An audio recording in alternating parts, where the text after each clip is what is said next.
여러분, 데이터 속에 숨겨진 진짜 보물을 찾고 싶으신가요? 그 첫걸음은요, 바로 보물 지도를 제대로 그리는 것에서 시작해요. 네, 바로 변수 설정 말이죠.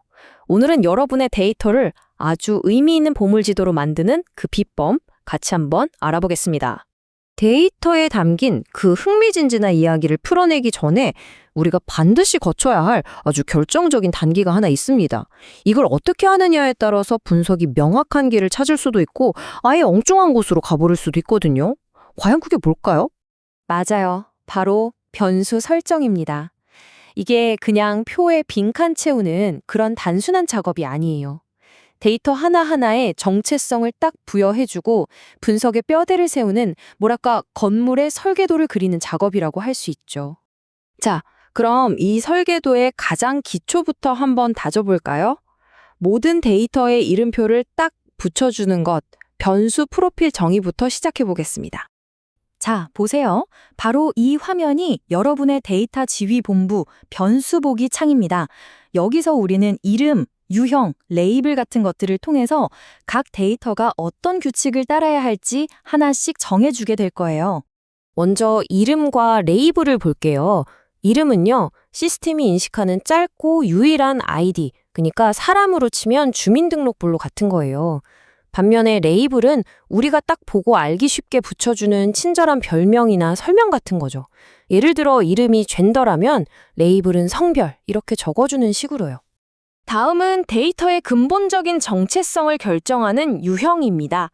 데이터는 크게 숫자 아니면 문자로 나뉘는데요. 여기서 진짜 중요한 건 대부분의 통계 분석은 숫자 데이터를 기반으로 한다는 점이에요. 이거 꼭 기억해 두세요. 너비랑 소수점 이하 자릿수는 아주 간단합니다.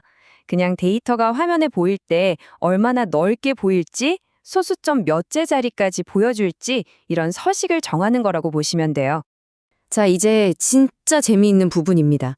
그냥 숫자에다가 생명을 불어넣을 차례거든요.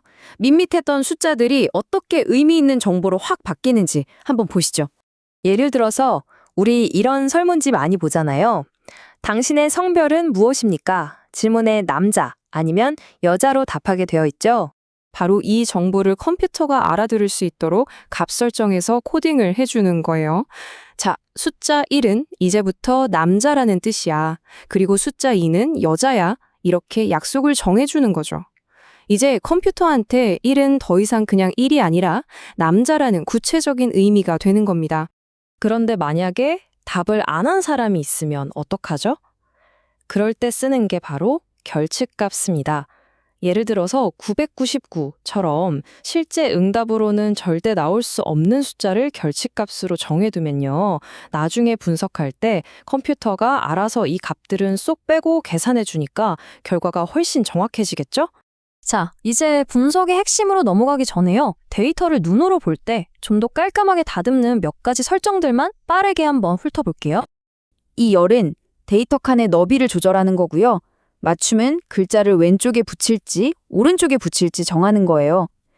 이런 설정들이 분석 결과 자체에 영향을 주는 건 아니지만 데이터를 한눈에 보기 편하게 만들어주니까 좋죠.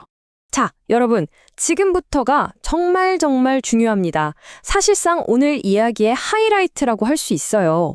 이 설정 하나가 여러분이 어떤 종류의 분석을 할 수 있는지를 결정하는 핵심 열쇠거든요. 바로 측도라는 건데요.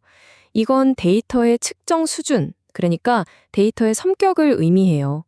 크게 척도, 순서형, 명목 이렇게 세 가지로 나뉘는데 이 중에서 뭘 선택하느냐에 따라서 여러분이 쓸 수 있는 통계 기법이나 그래프 종류가 아예 달라져 버립니다.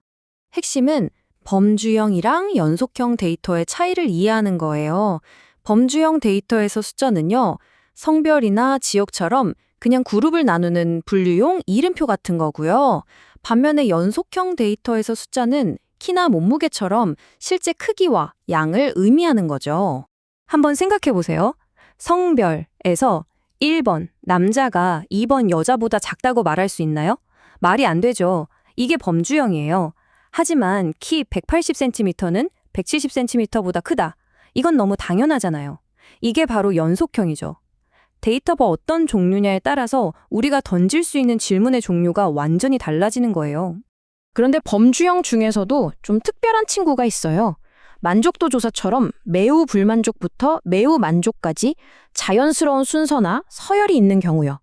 이걸 바로 순서형 데이터라고 부릅니다.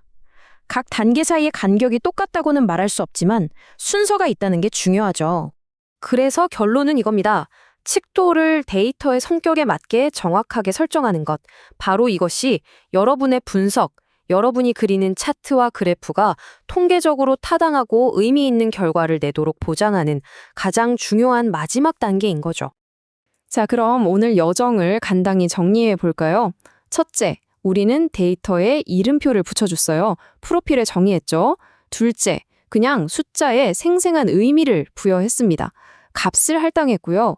그리고 마지막으로 가장 중요한 측도를 통해서 이 데이터가 앞으로 어떤 분석의 길을 갈지 방향을 딱 정해줬습니다. 이 세 단계 꼭 기억하세요.